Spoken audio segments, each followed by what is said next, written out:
Alright guys, so the first thing in any kind of grilling is having that good strong fire. You know, the fire where you don't have to put the lighter fluid on it after it burned for a while and then you got to wind up dousing it. So here's how to avoid that, right? The first thing is you want to saturate your coals. Yeah, saturate them real good.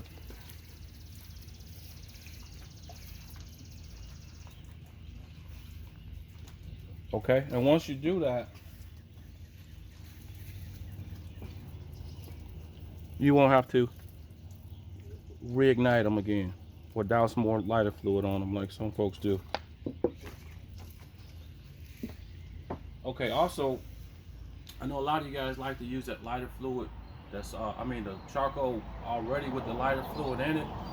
You guys want to stay away from that, and I'll tell you why. Because that type of charcoal is already pre-diluted with the lighter fluid, which in turn can get into your meat. Your meat will taste like lighter fluid. I'm sure you probably experienced that once before.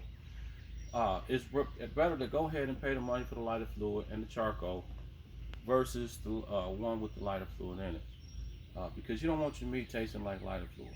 Now, you can use it, but you have to let the charcoal burn a lot longer because you want to burn that lighter fluid out of it. And by that time, the charcoal was probably 50% burnt up. So here, all we got to do is light it, give it some time to let the charcoals turn gray. Once they start turning gray, you're pretty safe to go ahead and put your meat on. Okay? So next step. So once we ignite our fire, we go ahead and let the gratings heat up over the heat, because we want to clean the gratings from the last previous barbecue, right? We want to heat them up and get them going. So we're going to use indirect and direct heat today. So what that means is indirect is usually smoking it, using the one side of the grill for smoking, to cook the meat on the other side of the grill. All right, and we got a little direct heat as well, because today we're going to be doing barbecue ribs and chicken. All right, stay tuned.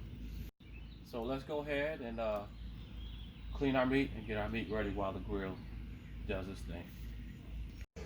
Alright folks, so the next step is to go ahead and clean our meat and get it prepped. So I've already took the liberty of go ahead and washing it for video purposes. So something important that I really want to stress with you guys, there's going to always be this film. You guys, that film on the meat, always there, right?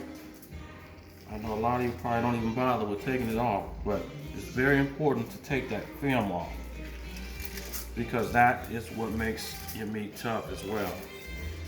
So if you get a good grip on it, you can go ahead and start it and it'll all peel right off.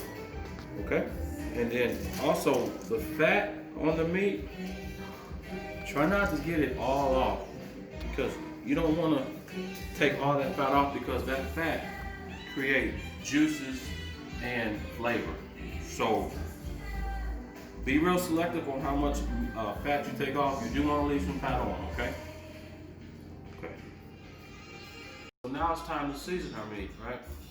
And I know everybody have their preferences on seasonings and this and that. I'm just going to go over what I use and how I season my food and meat. You see, there is a selection of seasonings here. However, you have to know how to use each one, how much to put on it. Not too much of this, not too much of that. Even though there's a variety of seasonings here, I went ahead and put them all together in one bottle. So we're just going to use this one bottle because I've used a blend of all of those. And once you do, you just want to put it on evenly.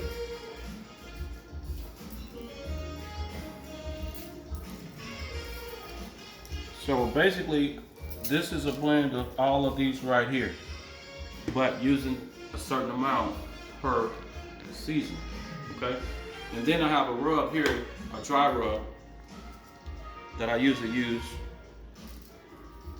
I don't really put it on heavily, because dry rubs can tend to darken your meat, cook them a little faster than normal. And basically, dry, wet rubs, two different things. A wet rub would be like a marinade or a wet type of rub versus the seasoning type of rub. So we'll go ahead and just kind of massage that rub in there. Your seasonings you don't have to do this with, but when you have a dry rub, you want to rub it into the meat. And I know some folks like to prep their meat the night before. It's okay to do that, but you don't really have to. Seasoning your meats on the spot does the same effect as letting it marinate overnight. Because basically what you're doing right now is seasoning your food and it's pulling right into the meat. And one thing, folks, never use vinegar to put your food in overnight. Never. Vinegar pulls the blood out of your food. If you ever notice, the food is typically white. The meat is typically white when you go to pull it out of the bowl or whatever you're using, right? So vinegar is not a good idea. It takes the flavor, the blood right out of the meat. So never use vinegar. We're just gonna use the natural meat and our seasonings, and then we'll be ready to put them on the grill. So here are just a few wood chips that I like to use with my meat. You can see I use mesquite, pecan, hickory, apple, a few different ones. My favorite is apple though. Apple tends to go well with ribs, pork ribs, chicken, things of that nature. And then if you read on the bag, you guys can see which goes with what, if you don't take my word for it. But hickory is more of a deep taste, more for beef, brisket, things like that. Pecan is a little lighter. Just experiment with them and see which ones work best for you. And then also you want to soak those woods, those chunks, overnight in water. Okay. And the reason why is because when you put the chunks on the fire, you don't want them to burn up instantly and fast. Saturating them in water keeps the life of them going a lot longer. All right, stay tuned. All right, folks. So we're back out here at the grill. I went on ahead and grabbed my apple wood chunks that I saturated overnight. So we're going to place them directly on the coals, down in the smoker, because that's where we want the smoke to come from. So you notice the charcoals are gray. All the fluid is burnt out. So we won't have to worry about that charcoal lighting, that charcoal taste in our food. I'm sure a lot of you have experienced that before, because I have too, till I mastered this. So I had already took the liberty of cleaning the grill off with the brakes. We'll just put them back down. And now we're ready for our meat. Alright, so stay tuned. So we're gonna go ahead and put our meat on there. We'll go ahead and put it on the indirect side, indirect heat. You want to smoke your rib. Now you can direct heat it. You just got to know how to watch it and flip it a few times. So when you're smoking, you want to keep your temperature between 220 to 250. And it depends on the size of your meat on how long you are going to smoke it. So we got a medium-sized rib. It's probably going to take about 2 to 3 hours to smoke this one indirectly. And then we're going to put some wings over here on the other side. So you have to really monitor your temperature. So you want to be able to control your heat. That's the key, guys. Control your heat. So if you see your temperature rising high, you want to close the flute. So we'll open the flute, let the air come through, and that gives it more temperature. Closing the flute brings your temperature down. All right? Because you know, any fire with oxygen creates heat. So we're going to go ahead and put our meat on, and then we'll come back out later. Okay? All right, folks. So we're back out here checking on our grill. You notice the temperature is about 225, right where we want it to be. So we'll go ahead and take a peek. Oh yeah, she's smoking like a champ. So something to notice also is if you do have good meat, you'll see the meat, it'll start sweating. It'll be juices flowing off of it. That's when you know you got some good meat. Juices dripping, flowing, golden brown. Meat is cooking accordingly, and we probably about 45 minutes in, guys.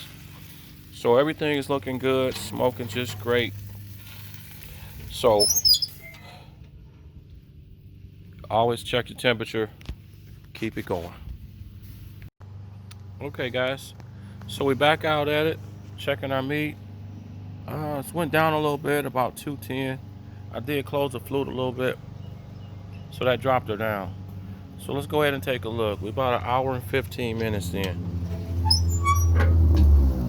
All right. Oh boy. Look at that caramel color.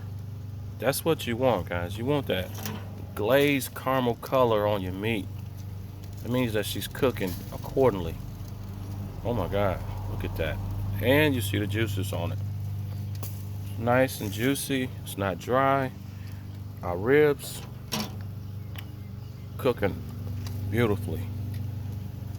So every 30 minutes, I like to turn my meat for that consistency.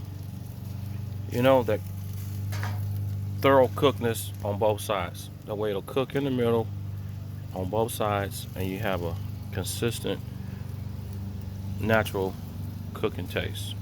All right. So stay tuned for more and we'll be back. And it never hurts to have a beverage of choice, of course. Whoa, whoa. Alrighty, folks. So here's the finished product. It took about a little over 3 hours for this one to cook, but you can see, nice, juicy. So some people like to baste their meat on the grill with barbecue sauce. Me, typically, I don't. I usually put it on after. Some folks like sauce, some folks don't. So, and what I also do is I go ahead and cut. I cut them individually. So we'll go ahead and cut individuals. That way you have single servings. Oh boy. Nice and tender flavor. And then the seasoning is out of this world. So just wanted to show you guys what you can create with a little skill and time. Look at the juices in there. Take a look at this one.